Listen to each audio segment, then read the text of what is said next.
Hello students, welcome back. So अभी हम जाएंगे लेक्चर नंबर 3 पे। We are going to do one small concept in lecture number 3 और ये कॉन्सेप्ट काफी हद तक बच्चों को कंफ्यूज करता है। आज इस चीज को हम अपने दिमाग में फिट कर देंगे। बहुत इंपॉर्टेंट है और इजी भी है।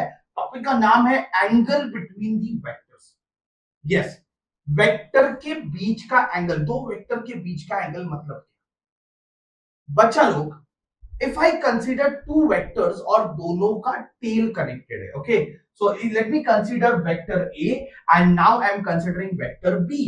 तो ये दो वेक्टर, इन दोनों का टेल कनेक्टेड है, तो इनके बीच का जो स्मॉलेस्ट एंगल है उस एंगल को हम बोलेंगे एंगल बिटवीन दी वेक्टर्स। यस, स्मॉलेस्ट एंगल मतलब जो कि 180 डिग्री से छोटा है, उसी एंगल को हम बोलेंगे एंगल बिटवीन दी वेक्टर्स। अभी ये बड़ा वाला एंगल भी आ जाता है पर उसको कंसीडर नहीं करना है। तो बहुत सिंपल है भाई, दो वेक्टर्स है, दोनों का टेल जॉइंट है, तो उनके बीच का जो स्मॉलेस्ट एंगल है उसको हम बोलते हैं एंगल बिटवीन दी वेक्टर्स। या फिर दो वेक्टर्स का अगर हेड जॉइंट है, suppose this is a vector and अगर मैं बी वेक्टर, अभी देखो दोनों का हेड जॉइंट है, तो दोनों का अगर हेड जॉइंट रहेगा तो उनके बीच का जो स्मॉलेस्ट एंगल है that angle is called angle between the vectors. Yes, तो एंगल बिटवीन दी वेक्टर्स मतलब आइदर दोनों का टेल जॉइंट है या फिर दोनों का हेड जॉइंट है, और दोनों के बीच में के स्मॉलेस्ट एंगल को हम बोलते हैं एंगल बिटवीन दी वेक्टर्स। ठीक है, छोटा सा सम देख लेते हैं ये समझने के लिए।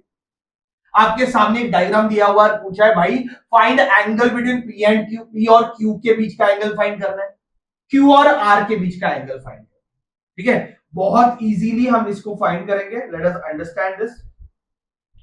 अभी बच्चा P और Q के बीच का एंगल फाइंड करना है, पर अगर आप ठीक से देखोगे तो P का हेड Q के टेल को कनेक्टेड है, तो चलेगा नहीं, बिल्कुल नहीं चलेगा, क्योंकि P और Q का हेड और टेल कनेक्टेड है। तो हम क्या करेंगे, हमने लास्ट लेक्चर में एक प्रॉपर्टी पढ़ा था, एकदम सिंपल प्रॉपर्टी था कि भाई वेक्टर को हम किधर भी मूव कर सकते हैं, बराबर है, जिधर चाहिए उधर वेक्टर को मूव कर सकते हैं। तो हम क्या करते हैं, इस वेक्टर को यहां से, ये पी वेक्टर को थोड़ा सा आगे लेके जाते हैं। ठीक है, इमेजिन करो ये पी वेक्टर इधर आ गया। अभी इस पी वेक्टर का और क्यू वेक्टर का आप देखो टेल कनेक्टेड है, तो अभी इनके बीच का जो एंगल है that angle is angle between the vector, और no doubt it is going to be 90 degree. Yes और नो, बहुत सिंपल है। P और Q पहला दोनों का क्या कनेक्टेड था, हेड और टेल कनेक्टेड था, तो चलेगा नहीं, आइदर दोनों का टेल जॉइंट चाहिए या फिर दोनों का हेड जॉइंट चाहिए। तर मी काय केलं, फक्त P ला पुढे सरकवला, मैंने सिर्फ P को आगे लेके गया और दोनों का टेल जॉइंट हो गया। अब Q और R के बीच का फाइंड करना है। देखो भाई Q और R का भी वही सिचुएशन बना है, हेड है Q का जो कि R के टेल को कनेक्टेड है। सिचुएशन कुछ ऐसे बनी हुई है कि भाई Q का हेड, ओके, Q का हेड R के टेल को कनेक्टेड है, बराबर है, Q का हेड R के टेल को कनेक्टेड है। तो अभी मुझे फाइंड करना है एंगल बिटवीन द वेक्टर, और ये एंगल कितना दिया है, 45 डिग्री। चेक करो, ये एंगल दिया है 45 डिग्री। बहुत सारे बच्चे घाई घाई में फटाक से इसी को कंसीडर करेंगे एंगल बिटवीन द वेक्टर। भाई Q और R में 45 डिग्री एंगल बन रहा है, पर ये सरासर गलत है, इट इज रॉन्ग। क्यों गलत है, क्योंकि Q का हेड R के टेल को कनेक्टेड है, ऐसा तो नहीं चलेगा। तो हम क्या करेंगे, थोड़ा सा सोच लेते हैं और इस Q को मैं शिफ्ट करके ऊपर लेके जाऊं। ओके, वेक्टर को आप किधर भी मूव कर सकते हो, तो इस Q को सिर्फ शिफ्ट करके ऊपर लेके गया। अब देखो दोनों का क्या ज्वाइंट हो गया है, टेल।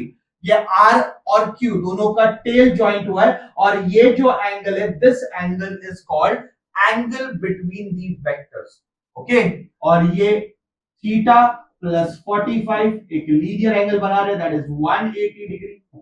देखो नो, थीटा और 45 को ऐड किया तो 180 डिग्री बनता है, तो theta is equal to 135 degree.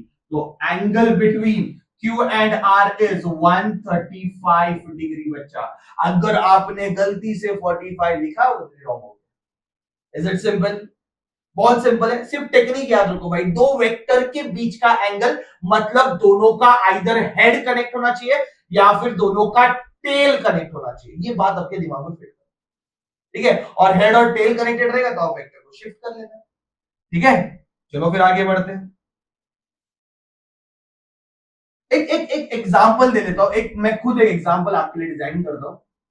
Okay, आप एक काम करो, इसको पॉज करके, ओके, लेट अस से this is p vector, this one is q vector and this one is r vector. ठीक है, और भाई ये ले लेते हैं 130 डिग्री और ये ले लेते हैं 140 डिग्री। ओके, और हमें फाइंड करना है p और q के बीच का एंगल। क्या आप बोल सकते हो p और q के बीच में एंगल 130 है?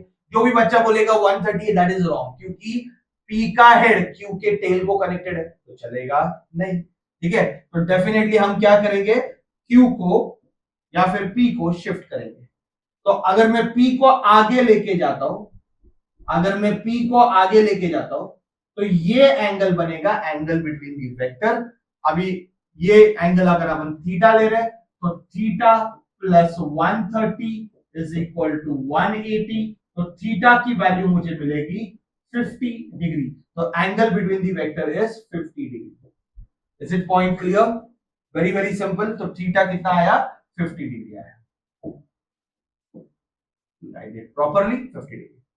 ठीक है, अगर मुझे Q और R के बीच का एंगल फाइंड करना है, तो बच्चों अगर Q और R के बीच का एंगल फाइंड करना है, तो एक तो आप Q को आगे लेके जाओ या फिर R को पीछे लेके जाओ।